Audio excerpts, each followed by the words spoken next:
Hey guys, and welcome back to my channel. Hope you guys are doing well, and we're back with another little podcast about something that I was been ruminating about and one of my opinions about certain things in life that I wanted to share with you guys.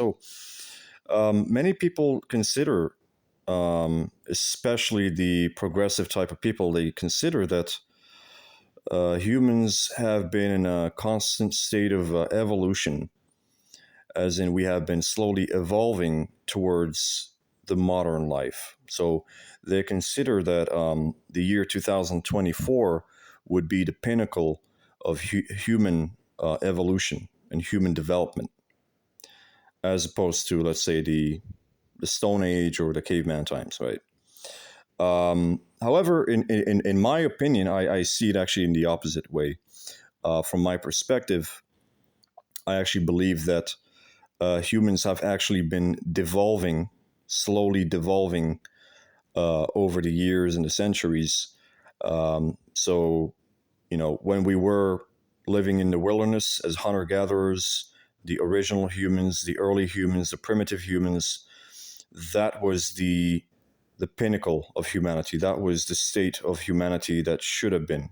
You know, that's the natural life that a human is supposed to live. That is the best life that is suited for humans.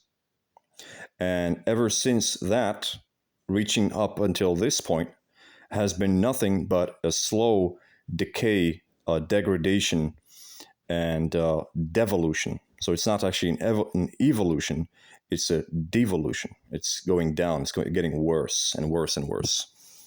All right, guys? So I'm going to explain to you why that is. So, okay, we have the human being, we have the human race, and the human race is, you know, you ask this question, you say, where how are humans supposed to live, or where are humans supposed to live? Um, that's a good question. How are humans supposed to live, or where are humans supposed to live? Um, a lot of people would say they're supposed to live in the metropolis. They're supposed to live in civilization, in cities. This is where humans are supposed to live. Well, that is not the correct answer. The correct answer is humans are supposed to live in nature. They're supposed to live in the wilderness. Because whenever you look at any species, um, or animal or being, um, you have to consider, to figure out what is the best way for it to live, would be to look at the natural. We talk, well, with animals, for example, we talk about the natural, habitat. So, for example, if you ask the question, you said, what is the best suited life of a lion? What is the natural habitat of a lion? The answer would quickly be quite obvious, that a lion is supposed to live in the savannah. The lion is supposed to live in the jungle, in the wilderness. Now, some people might look and say, well, there's lions that live in captivity. Lions that live in cages, lions that live in the zoo, lions who are kept in households, lions who are domesticated. But that's not a natural habitat of a lion. That's an unnatural habitat of a lion.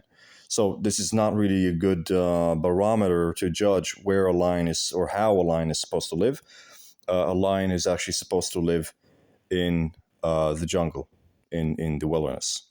And with humans, it's actually the same thing. So if you want to figure out the answer quite logically and reasonably as to where humans are supposed to live, what is the best suited habitat for humans, the answer is, of course, the wilderness. Funny enough, it's no different from any of the other animals. All animals are wild and they all live in nature. And humans are also animals, and they also belong to the wilderness. They also belong to the wild. Their natural habitat is the wilderness, right? So, um, you look at primitive humans, and the way that primitive humans live is the natural way to live, and it also means it is the best suited way to live for a human being. Um, hunter-gatherers, primitive hunter-gatherers and nomads would go and hunt animals for food, and they live in the wilderness. They move sometimes from place to place because of a shortage of resources.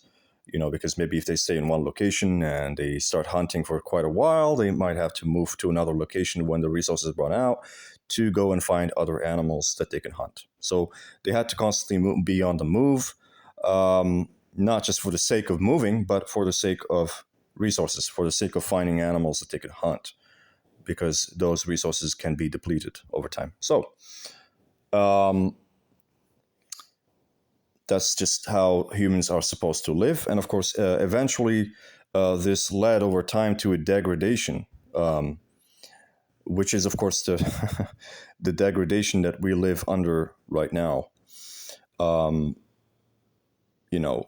First of all, humans made a very serious mistake, because we know for a fact from the cave paintings and from all the evidence suggesting and proving that the early humans, the primitive humans, wherever they come from, I mean, I don't really know where humans come from, but let's just say that they come from nature.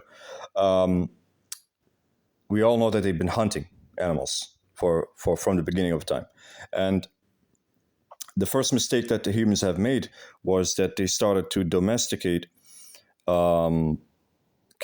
They started domesticating the sheep and the aurochs and the ox and all different types of cattle.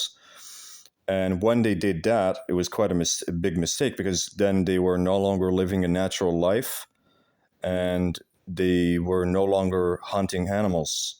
So when you domesticate animals and you're keeping a bunch of sheep or cattle or cows or whatever, all you need to do is to make sure that you protect the cattle that you have, and as you protect the cattle that you have, you will have the resources that you need. If you manage those cattle, you will have the resources that you need, and then you're going to have access to meat and so on and so forth. But you're not going to be hunting, because when you don't live a natural the hunter-gatherer life, you don't need to hunt anymore.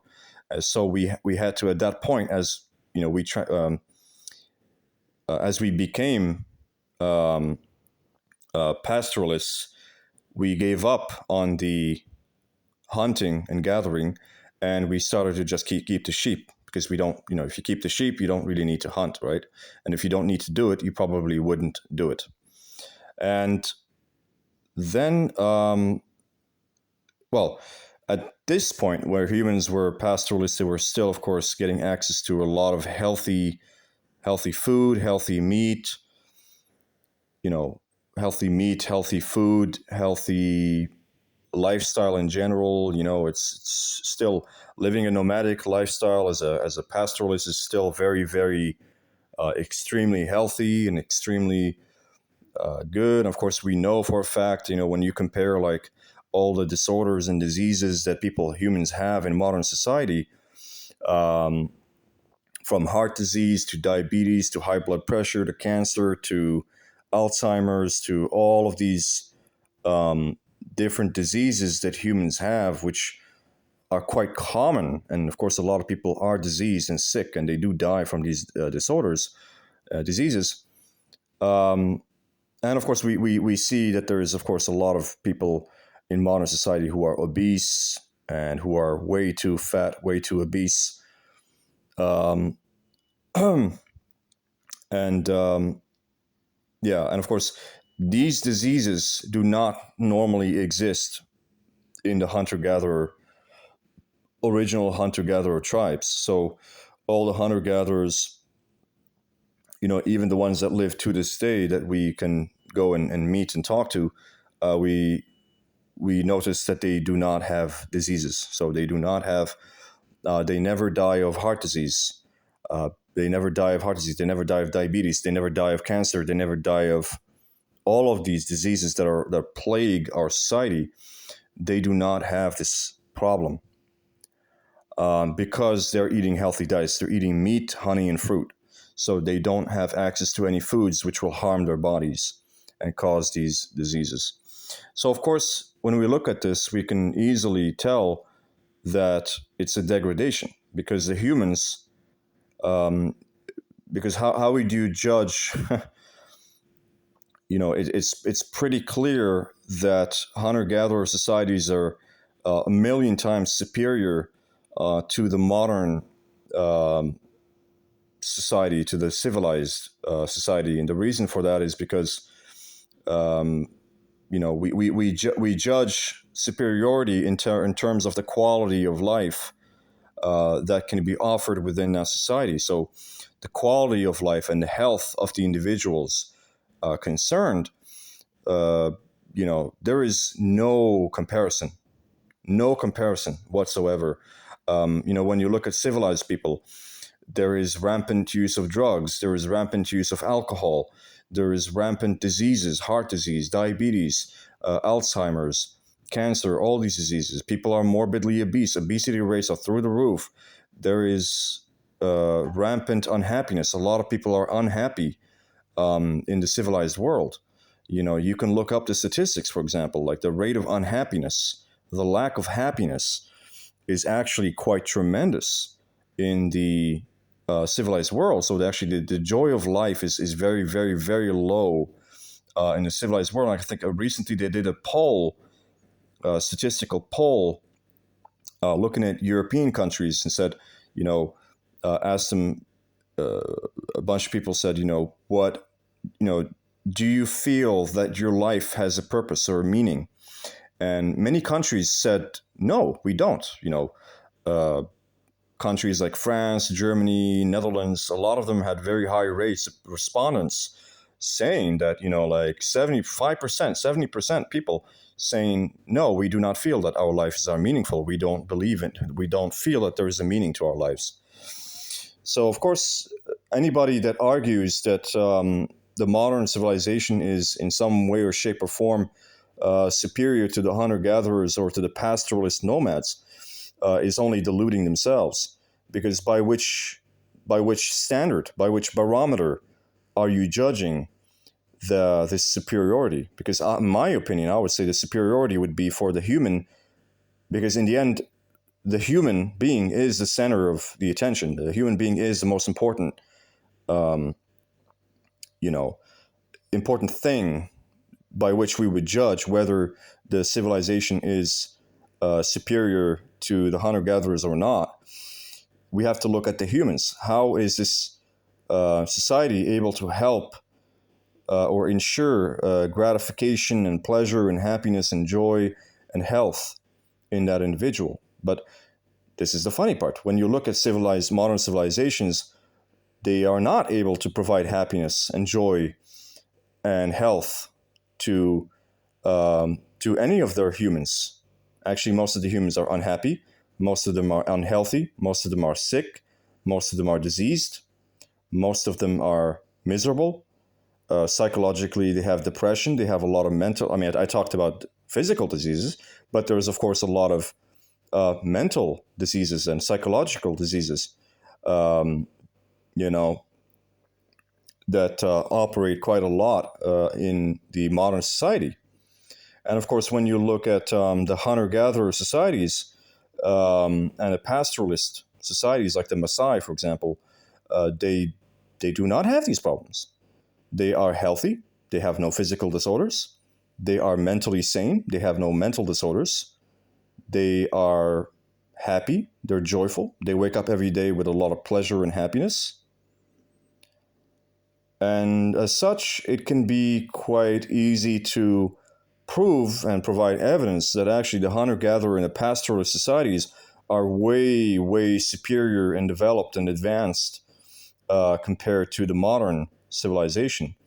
Now, the modern civilization might claim or can, make the claim that they are superior because of the technology that they have, or the money, or the abundance of resources, or the jobs that they're able to provide, or the social services, or what have you, whatever nonsense they wish to claim is superior. But at the end of the day, the question that I will always posit to these people and ask them and say, how are these technologies, how is this technology and money helping you? How has it helped you? How has it provided you with happiness and joy and health? because all the evidence that I can see is that you people are actually quite miserable. You're sick, both mentally and physically, and you do not have any joy of life. You are quite miserable as well, you know. So the proof, the evidence is actually suggesting that the modern society is inferior to the hunter-gatherer and pastoralist societies on, on the most basic barometers and basic standards, because they cannot fulfill the needs and desires of the individuals concerned. This is the reason why. So, this is just me proving to you that the hunter-gatherers and the nomads are actually the most advanced pinnacle of human life. And of course, everything that has happened ever since has been a slow decline, degradation, devolution, until we reach this state. Because once we, it was bad enough when we started domesticating animals, because we stopped doing something very important, which is to go and hunt. And hunting is quite important for even the human mental well-being and psychology, or at least for men. But anyway, but at the very least, when we domesticated animal, we're still eating a healthy diet. We're still eating meat and living a healthy diet in nature and all these things. But then now, when we started building the civilization and the metropolises and the cities back, maybe, I don't know, what was it? I guess the first cities, you could say, were created around 6,000 years ago. And, in like Babylon and Sumer and Egypt. So once we started doing that, we started having problems, because then there appeared things like slavery, and there appeared, nowadays we have so many problems. I mean, there is fluoride, literally fluoride, rat poison in the water supply. There is xenoestrogens in the food. There is microplastics in the food and the water and the sea. There is parabens in our soap. There is, all sorts of pollutants and toxic compounds circulating in the air and circulating in the water supply and practically everything. And we have pesticides on our food, and we have hormones and all sorts of hormones and vaccines in our food supply. And they're this is just, this is a really, really bad environment for any human being to live in. So, I mean, when you ask the question, like I said in the beginning, when you ask the question, where are humans supposed to live? How are humans supposed to live? The answer would be to look at the primitive humans, how humans lived in nature, in the wilderness, right? Because that's where we come from. Now that we've been domesticated, we can't look at modern society and say, this is how humans are supposed to live. No, because this is an unnatural society. Even our food is tainted with chemicals and compounds and additives that were created in a lab, and everything is unnatural. The car that you drive is unnatural. The air that you breathe is full of pollutants, is therefore quite unnatural. I said the food supply, the water is tainted with unnatural chemical substances. Everything is unnatural. The computer that you are using, the Wi-Fi that you're using, the television, the technology, the DVD player, the PlayStation, everything is unnatural. The microwave, the fridge, everything is unnatural, right? So technically speaking, humans have actually been in a state of degradation, a state of slow decline, thinking that they have been improving, but actually there is nothing progressive about this streak. It's actually getting worse and worse and worse compared to how it was in the beginning. Anyway, guys, I hope you guys enjoyed this. Like, subscribe, and comment, and I'll see you guys in the next one.